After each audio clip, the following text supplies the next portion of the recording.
बहादुरगढ़ में all India junior national ranking badminton प्रतियोगिता शुरू हो गई है। 10 से 16 जनवरी तक चलने वाली इस प्रतियोगिता के सभी मुकाबले HLCT स्थित शाइनिंग स्टार बैडमिंटन एकेडमी में खेले जाएंगे। देश भर के 1100 खिलाड़ी इस प्रतियोगिता में भाग ले रहे हैं। मुख्यमंत्री मनोहर लाल के सलाहकार देवेंद्र सिंह ने प्रतियोगिता की शुरुआत की। प्रतियोगिता के पहले दिन क्वालिफायर राउंड खेले जाएंगे। इसके बाद 13 से 16 जनवरी तक मेन ड्रॉ खेला जाएगा। प्रतियोगिता के विजेता खिलाड़ियों के प्रदर्शन के आधार पर भारतीय जूनियर टीम का चयन भी किया जाएगा। All India junior ranking tournament है और बैक टू बैक थी। चंडीगढ़ में भी 2 इस तरह की टूर्नामेंट जो है BI की तरफ से डिक्लेयर हुई थी, जो कि सिलेक्शन टूर्नामेंट। BI की पॉलिसी है कि 2 सिलेक्शन टूर्नामेंट हम कंडक्ट करेंगे जिनके रिजल्ट्स के आधार पर नेशनल टीम का चयन किया जाएगा। तो उसमें तो डच और जर्मन जो है, डच और जर्मन ओपन होनी है अभी आने वाले महीनों में। तो उसमें एक चंडीगढ़ की तो हो चुकी है जो कल ख़त्म हुई है और ये आज शुरू हुई है और 10 से 16 तक चलेगी है। तो इससे पूरे इंडिया के जो जूनियर प्लेयर्स हैं, जूनियर का मतलब अंडर 19, तो वो तकरीबन 1100 प्लेयर्स यहाँ पे कम्पीट करेंगे, जिसमें पहले 2 दिन जो है क्वालिफाइंग होंगे 10 से 12, फिर मेन ड्रॉ हैं। जिस तरह जो स्टैंडर्ड सिस्टम होता है कि 32 का मेन ड्रॉ होगा सिंगल्स का और 16 का मेन ड्रॉ होगा डबल्स का। तो उनमें जो क्वालिफाई कर जाएंगे बच्चे उस मेन ड्रॉ के लिए, फिर उनका कंपटीशन होगा 13 से 16 के बीच में।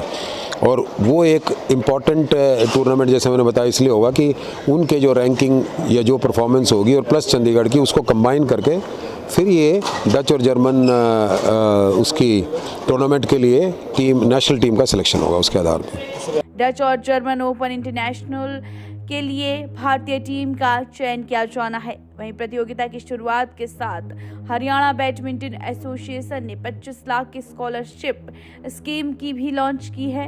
हरियाणा के टॉप 8 नेशनल खिलाड़ियों और बैडमिंटन वर्ल्ड फेडरेशन के रैंक होल्डर खिलाड़ियों को हर महीने स्कॉलरशिप दी जाएगी।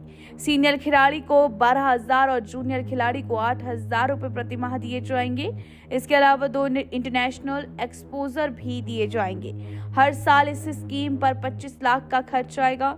हरियाणा बैडमिंटन एसोसिएशन ने रैंकिंग प्रतियोगिता के शुरुआत के मौके पर नेशनल और नॉर्थ जोन में उम्दा प्रदर्शन करने वाले 25 खिलाड़ियों को 10 लाख के इनाम भी वितरण किए हैं। कि जो हमारे प्लेयर्स नेशनल और नॉर्थ, जैसे इस बारी नॉर्थ जोन में जूनियर सीनियर दोनों में हरियाणा की जो टीम है वो चैंपियन रहे थे, तो इसी तरह नेशनल में बहुत अच्छा प्रदर्शन रहा हमारा भी। भुवनेश्वर में लगभग 50% मेडल हमारे जूनियर में बच्चों को मिले।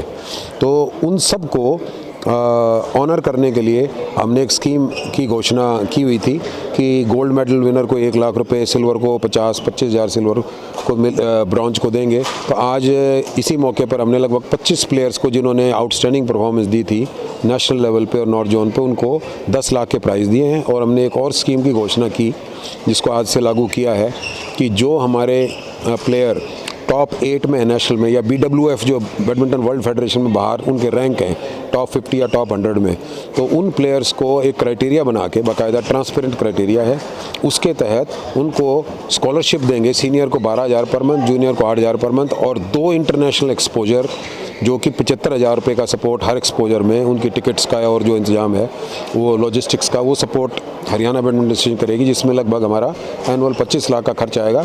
लेकिन इससे हमारे प्लेयर्स को इंटरनेशनल एक्सपोजर प्राप्त करने में और उनकी जिस तरह, क्योंकि ये गेम में शटल्स खरीदना और जो कई बार पेरेंट्स जो है उनकी आर्थिक स्थिति अगर अच्छी नहीं है तो उनको सपोर्ट करने के लिए हमने एक मेजर स्कीम अनाउंस की। और मुझे उम्मीद है इससे बैडमिंटन को और ज़्यादा प्रोत्साहन मिलेगा प्लेयर्स को और हमारे प्रतिभाशाली खिलाड़ियों को।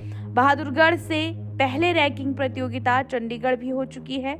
दोनों प्रतियोगिताओं में खिलाड़ियों का प्रदर्शन जांचा जाएगा और उसी प्रतियोगिता के आधार पर जूनियर बैडमिंटन टीम का चयन किया जाएगा। तो हरियाणा के हर खबर से करवाएंगे आपको रूबरू। आप जुड़े रहे हमारे साथ। अगर आप ये खबर फेसबुक पर देख रहे हैं तो पेज को लाइक और फॉलो करें। अगर आप यूट्यूब पर देख रहे हैं तो लाइक, शेयर और सब्सक्राइब करें। Praveen the journalist.